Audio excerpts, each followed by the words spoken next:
Eu já vi muitos pais falarem assim, eu vou dar pro meu filho todo o amor que eu não tive. Eu cansei de ouvir isso. Ah, é verdade. Posso te dizer? Tá apostando no fracasso desse ser humano. Apostando no fracasso. Se você ama seu filho, nunca dê tudo. Nunca. Não, tudo é uma coisa, amor é outra coisa. Tudo que eu tô falando material. Porque sim. os pais, quando falam isso, vou dar tudo que eu não tive. Ah, tá. Tá? Não, você falou amor, né, Vini? Você falou eu falei amor. amor porque eu já ouvi essa frase específica. Sim, mas tem gente que confunde amor com dar coisas materiais. Eu entendi o que a Bia falou. Sim. Realmente, tipo, quando o pai fala, eu vou dar tudo que eu não tive, manda a câmera de vocês. Vem amor, mais uma carga de coisas materiais, como se aquilo fosse uma representação de amor. Tipo, exatamente. Quando eu dou um presente para uma pessoa, é um ato de amor. Tipo, então, quanto mais presente eu dou, logo eu estou amando mais aquela pessoa. Só que eu também acho a mesma coisa. Quanto mais você dá... Entre aspas. Por exemplo, foi feito um estudo que o pai condicionava viajar e dar um presente para o filho. E aí os pais começaram, principalmente o pai homem, que é mais ausente. Aí toda vez que ele chegava, meu filho tá aqui. Aí ele dizia, papai tá chegando. A criança ficava na porta da casa e pulava nele, mas para pegar o presente. Ele nem queria saber. Não, e ele falou, nem queria saber. Eu falei, tenta chegar sem. Isso aconteceu com um paciente meu. Não, Bia, mas eu vou frustrar. Não, tenta. Diz que, olha, não deu. A criança deu um chilique. Com certeza. Ele falou, você me induziu a fazer meu filho sofrer. Eu falei, não, induzir você vê por onde você está levando seu amor. Isso não é amor. Uma coisa é você chegar, olha, papai vai chegar, a gente vai tomar banho, ler uma historinha e vamos dormir junto. Isso é amor. Proteção, cuidado. Eu sou essa vibe aí. O que acontece? O meu filho, né, tipo assim, o meu marido, o pai abandonou ele muito novinho, com 2 anos e tal. Enfim. E o Diego, ele é extremamente, assim, ele tem que dar tudo que ele não teve. É a atenção de pai, é o amor e é presente, né? Tudo é presente. Então, quando ele erra com o Lucas, assim, que ele acha que ele erra, por exemplo, ele teve uma atitude mais grosseira, ele vai lá e compra um presente. Aí eu peguei aí eu cheguei pra ele e falei assim, vamos conversar. Não dá. A gente vive numa bolha hoje. Por quê?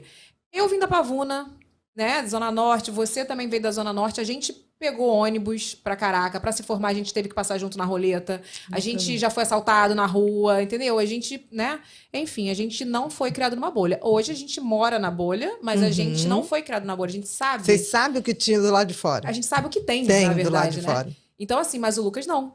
O Lucas, ele é criado dentro da bolha, né? Assim, ele não vai pegar um ônibus agora, ele não vai saber isso, ele não foi criado ali onde a gente foi criado. E você eu falei, você tá estragando o nosso filho. A gente começou a ter brigas horríveis por causa disso.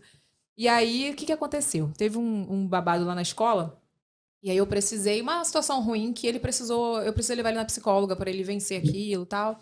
E daí, eu achei maravilhoso, porque fui lá para resolver a questão da escola.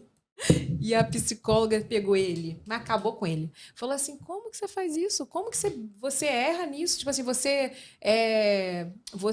se sente culpado, você dá um presente. Você tá ensinando ao seu filho totalmente errado, que sabe? tudo tem um preço, né? Que tudo tem um preço. O amor tem um preço. Exatamente. Né? A demonstração de amor tem um preço. Não, chegava a caixa lá em casa, por exemplo, eu recebo muita caixa, né? Recebia e tal, não sei o quê. Ele já ficava assim, cadê meu presente? Aí eu falei, eu tô saindo daqui que isso aqui não é teu não, sabe? Eu, tipo assim, eu já sou mais, nesse ponto eu sou mais... Mas certamente o teu filho acredita mais em você como referência de amor. Agora mesmo, antes de começar o programa, teu filho ligou. Né? E você estava falando com ele, e você, olha, fulana vai dormir com você. Não, mamãe, eu vou dormir sozinho. E você falou, ai, que bom, você é um mocinho. Quer dizer, isso você está educando para a vida. Porque ele vai ter o tempo todo, se ele tiver necessidade, ele vai pedir ajuda, ele vai pedir para alguém dormir. Você não oferece. Ele super dormiu. E eu fiquei assim, gente, eu não acredito, ele dormiu sozinho. Mas por quê? Porque ele está desenvolvendo a autorreferência dele. Ele está quantos aninhos? 2. Vai fazer 3 agora. Está bem adiantado. Porque isso começa a ocorrer. Ai, que bom. Esse processo... É bom ou é ruim isso? Não, isso é bom. Ele começa até mais ou menos 4 anos de idade, a criança tem uma incapacidade de mentir. Porque ele acha que o que ele vê, você está vendo. Então é aquela hora que ligam, aí você está no banheiro fazendo cocô, Aí fala assim, mamãe tá aí, tá fazendo cocô. Aí você fala, não, Lucas, não fala isso. Mas é porque para ele é você, a avó, todo mundo que convive com ele, ele acha que o que ele vê, ele não é um indivíduo, ele é o grupo. Então, quando ele fala, eu vou dormir sozinho, ele já tem uma noção dele como referência dele. Tá bem adiantado. Não, tô falando sério, tá vendo? O processo de subjetivação, que é esse processo de você ter noção que você é você e os outros não leem o teu pensamento, né? Não podem ver, ele já tem quando ele fala, eu vou dormir sozinho. Gente, maravilhoso. E eu só sei que, tipo assim, ele dói nele, sabe? Dói nele não poder fazer isso. Mas eu falei, você tá criando seu filho, se você tá fazendo correto se você não fizer isso. Então, assim, pra tirar da cabeça dele que ele tinha que dar, tipo, 3 presentes no dia do aniversário, eu falei, tu ganhava 3 presentes? Não, é um presente. E ó, eu falei assim, a psicóloga liberou um pra cada um. Eu nem liberaria, era um pra gente dar junto, igual minha mãe dava. Até porque não curte aquele presente. Não curte. Rapidamente se esgota o prazer. É só o prazer de abrir. Na verdade. E aí você tem que entender o seguinte, você está estimulando, né, o pai está estimulando uma compulsão de prazer.